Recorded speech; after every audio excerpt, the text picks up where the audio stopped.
Hello, and thank you for listening to The Voice of the Church. I'm Pastor Ryan Swale, and in recent weeks have done some meditations on the Song of Songs, or the Song of Solomon, which is a song right in the middle of our Bibles, that the Church has historically understood as the soundtrack of redemption.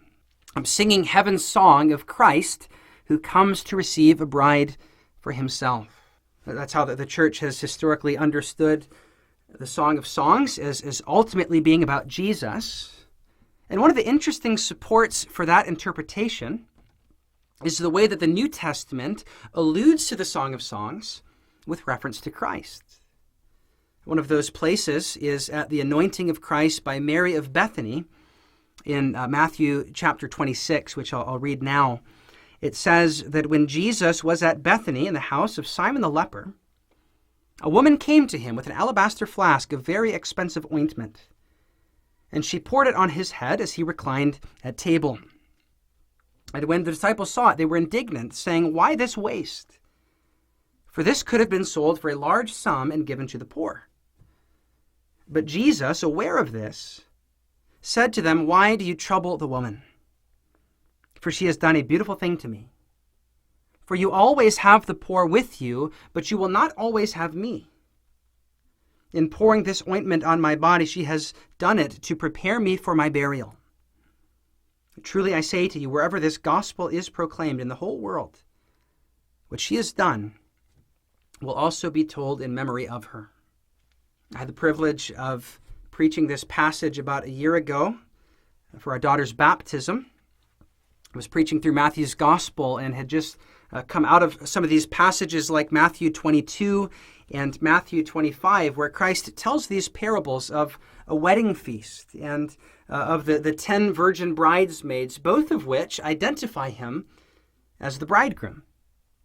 The same thing that he calls himself in Matthew chapter 9 when he says, "The wedding guests cannot mourn while the bridegroom is with them." And so Matthew has been hinting at this bridegroom theme throughout his gospel, and especially in the chapters leading up to his death in chapter 22 and chapter 25. And in chapter 26, we find this passage that has some striking parallels with Song of Songs chapter 1. Where in Song of Songs chapter 1, the bride-to-be says, "While the king was at his table, my nard gave forth its fragrance." Interestingly, John, in John 12, identifies Mary's ointment as nard, the same thing that's spoken of in Song of Songs 1, and says that its fragrance filled the house.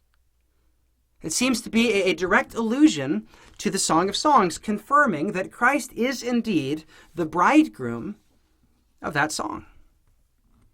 And as I preached this at the baptism of our daughter, I made the point that Mary's actions signal what the church and every believer ought to do in response to this bridegroom.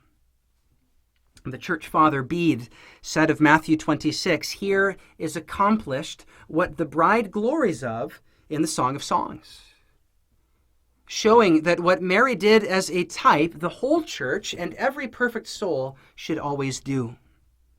He's saying Mary's actions signal that the royal bridegroom has come and give us a pattern for how we as the church and we as individual members of Christ's bride should love him. We see in this passage the bride's love for Christ, and we see also Christ's love for the bride. We're not saying that Mary is married to Christ, but the allusion in verse 7 to the Song of Songs signals that Christ is the bridegroom. Matthew has been making that point in chapter 9, and chapter 22, and 25, and Mary gets it. She recognizes that Christ is the bridegroom of the song and acts accordingly. And as she responds then, we see a love that is unprompted. Christ is in Bethany at the house of Simon the leper, likely a former leper whom Christ has healed. John 12 says that Lazarus is there too. And so this is a feast of gratitude held by recipients of Christ's grace. The whole thing is unprompted. But then in verse 7, a woman who we know from the other Gospels is Mary, comes with an alabaster flask of very expensive ointment, and she pours it on his head. This is unprompted. It is not necessary for her to do this, but out of gratitude, she voluntarily performs this act of devotion to Christ. And even as it's unprompted, it's also unrestrained. John says it was a whole pound of perfume. Mark says that she actually breaks it as she pours it over him. She holds nothing back. She doesn't just dip a little bit or carefully ration a small amount, but gives it all. It is unprompted, unrestrained, and unbelievably costly. Notice that word expensive in verse 7. In fact, it says very expensive. Having an alabaster flask of very expensive ointment, she poured it on his head. And Matthew says the disciples are indignant because they know what could have been done with it. And the other Gospels tell us it cost a year's wages. It was a full pound of pure nard. That means extracted from the nard plant in the Himalayas in northern India. So this perfume had to be imported. A spikenard was considered the foremost of perfumes. It is the best of the best. And she pours it out on Christ. This oil from a far country, she pours on her Savior. She breaks it and holds nothing back. Can you imagine a whole year's wages spent on just showing someone your love for them? John Stott calls this a gesture of lavish, almost reckless devotion. Christ calls it beautiful. He says she has done a beautiful thing, unprompted, unrestrained, and unbelievably costly. Just as Christ told Martha in Luke 10, Mary has chosen the better thing that will not be taken from her, he says the same thing here. In fact, this is almost a kind of retelling of the Mary and Martha story. Remember how Martha criticized Mary and asked Jesus to tell her to serve. But he says, by sitting at my feet to hear my word, she has chosen the better thing. And here the disciples have a similar accusation. Why is she wasting her resources in such lavish devotion to Christ when there are poor to be fed? But Christ says she's done a beautiful work. She's chosen the better thing. The poor will always be with you, but you will not always have me. She's chosen the better thing. We're warned by Mary's example not to ignore the value of a life spent in meditation on God. A life spent adoring Christ. That's why she holds nothing back. That's why this unprompted act of devotion. That's why this costly act of devotion. Because ever since Luke 10, she has been sitting at Christ's feet, soaking him in. So holds nothing back, having beheld the King in his beauty. Having looked into the eyes of Christ and come to know him. And so she says with the bride in the Song of Songs, "Behold, you are handsome, my love." We see in this act of devotion Mary's affection for Christ.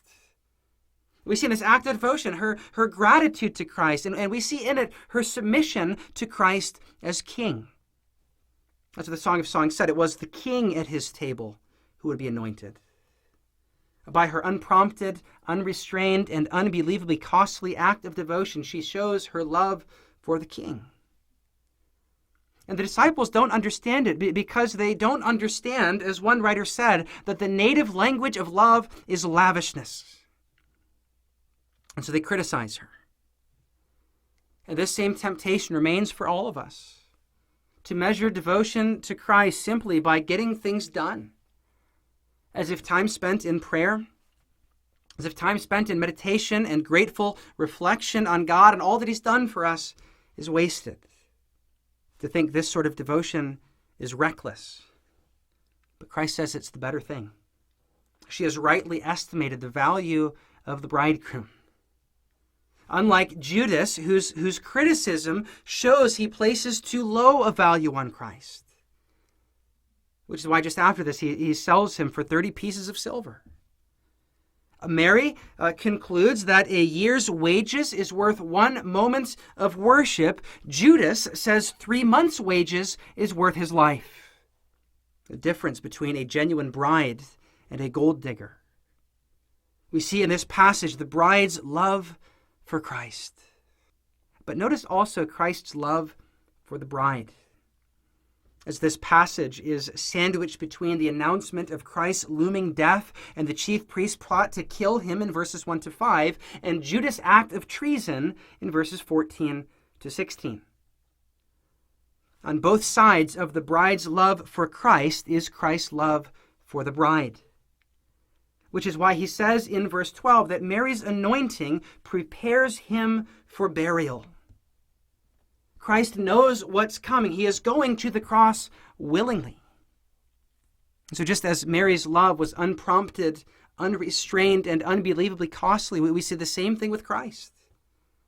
His love for us is unprompted and voluntary. There's nothing in us that deserves it.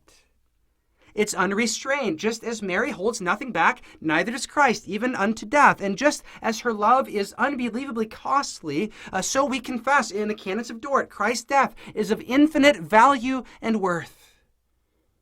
Christ is worth more than 10,000 worlds. In fact, Mary had only begun to scratch the surface of his value. The Passover sacrifice that he is bringing to Jerusalem for the sake of his bride is the most valuable sacrifice ever made. As the hymn says, with his own blood he bought her, and for her life he died. This is the royal bridegroom of Song of Songs 1, the king who has now become the priest, come to lay down his life for his bride.